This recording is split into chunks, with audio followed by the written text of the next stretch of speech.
News@5। Congress के मनरेगा बचाओ अभियान के तहत नेता प्रतिपक्ष राहुल गांधी मंगलवार को अपने संसदीय क्षेत्र रायबरेली पहुंचेंगे। केंद्र ने हाल में मनरेगा को हटाकर नया कानून वीबीजी रामजी पास किया है, जिसका कांग्रेस जोर शोर से विरोध कर रही है। राहुल गांधी रोहनिया के उमरा गांव में मनरेगा चौपाल करेंगे, जहां वे मजदूरों से मिलेंगे और जनसभा को संबोधित करेंगे। साथ ही राजीव गांधी स्टेडियम में युवा स्पोर्ट्स अकादमी के T20 क्रिकेट टूर्नामेंट का उद्घाटन करेंगे और सांसद विकास योजना के कुछ कामों की शुरुआत भी करेंगे।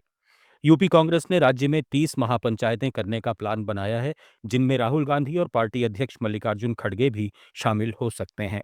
पार्टी का मनरेगा बचाओ अभियान 3 चरणों में चल रहा है। इसका दूसरा चरण 30 जनवरी तक चलेगा, जिसमें गांव-गांव चौपालें, नुक्कड़ सभाएं और शहीद दिवस पर शांतिपूर्ण धरने होंगे। बीजेपी के राष्ट्रीय अध्यक्ष पद की दौड़ अब लगभग पूरी होने वाली है।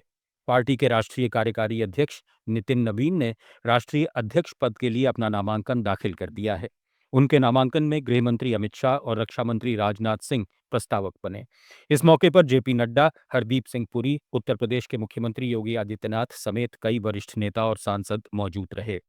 बीजेपी सूत्रों के मुताबिक 20 जनवरी को नए राष्ट्रीय अध्यक्ष के नाम की औपचारिक घोषणा की जाएगी। नितिन नवीन को पहले ही कार्यकारी अध्यक्ष बनाकर संकेत दे दिया गया था कि पार्टी की कमान अब उन्हीं को सौंपी जाएगी। प्रधानमंत्री नरेंद्र मोदी और गृह मंत्री अमित शाह का उन्हें पूरा समर्थन प्राप्त है। केंद्रीय मंत्री गिरिराज सिंह ने कहा कि इससे पूरे देश के राजनीतिज्ञों और राजनीतिक दलों को संदेश गया है कि भाजपा ही एकमात्र पार्टी है जहां कार्यकर्ता फर्श से अर्श तक पहुंच सकता है।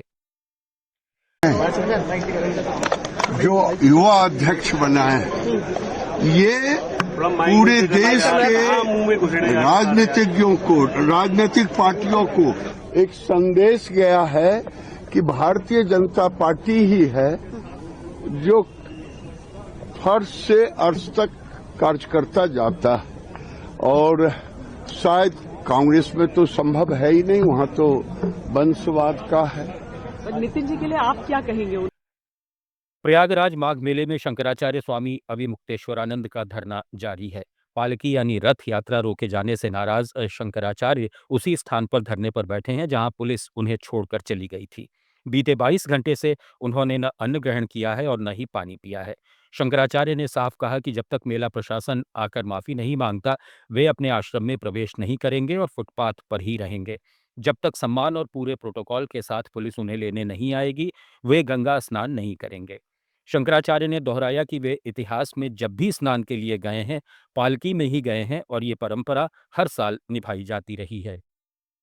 पर रुके हैं क्योंकि हम आज अपने शिविर से निकले थे कि हम संगम स्नान करेंगे, जैसा पिछले 39 साल से करते चले आए हैं। अगर हमको ये मौका मिलता है, हमारे लोगों से जिनको मारा पीटा है उनका मेडिकल हो रहा है, अगर उनसे एक क्षमा याचना कर लेते हैं, साधु संत क्षमा कर देते हैं और हमको सादर सम्मान के साथ जो शंकराचार्य का सम्मान है तदनुसार हमको स्नान करा देते हैं तो ठीक है, और नहीं तो कल हम यहाँ से जाएंगे, फिर भविष्य में कभी यहाँ नहीं आएंगे। हत्या की साजिश। केंद्रीय मंत्री नितिन गडकरी ने कहा है कि पुरानी जनरेशन के लोगों को धीरे धीरे रिटायरमेंट लेकर नई पीढ़ी को जिम्मेदारी सौंपनी चाहिए और उनका मार्गदर्शन करना चाहिए। गडकरी नागपुर में एसोसिएशन फॉर इंडस्ट्रियल डेवलपमेंट के कार्यक्रम के दौरान हुई प्रेस कॉन्फ्रेंस में बोल रहे थे। उन्होंने कहा कि जब नए लोग ठीक से गाड़ी चलाने लगें तो सीनियर लोगों को पीछे हटकर दूसरा काम करना चाहिए। ये प्रेस कॉन्फ्रेंस 6 से 8 फरवरी तक होने वाले एडवांटेज विदर्भ खासदार औद्योगिक महोत्सव को लेकर हुई थी, जिसके आयोजक एसोसिएशन अध्यक्ष आशीष काले हैं। गडकरी ने बताया कि इस एक्सपो का मकसद विदर्भ को भारत के इंडस्ट्रियल मैप पर एक मजबूत और उभरते विकास केंद्र के रूप में स्थापित करना है। News@5 में फिलहाल इतना ही। बने रहिए लेट्स माइक के साथ। आप सुन रहे थे let's mic more than radio. Follow कीजिए हमें हमारे सोशल मीडिया प्लेटफॉर्म्स पर। It's time for news. It's time for more than radio. Presenting the first radio news app, Let's Mic. Let's Mic, a news-based app on your phone where you get to watch and listen news, talk shows, interviews, radio show podcasts.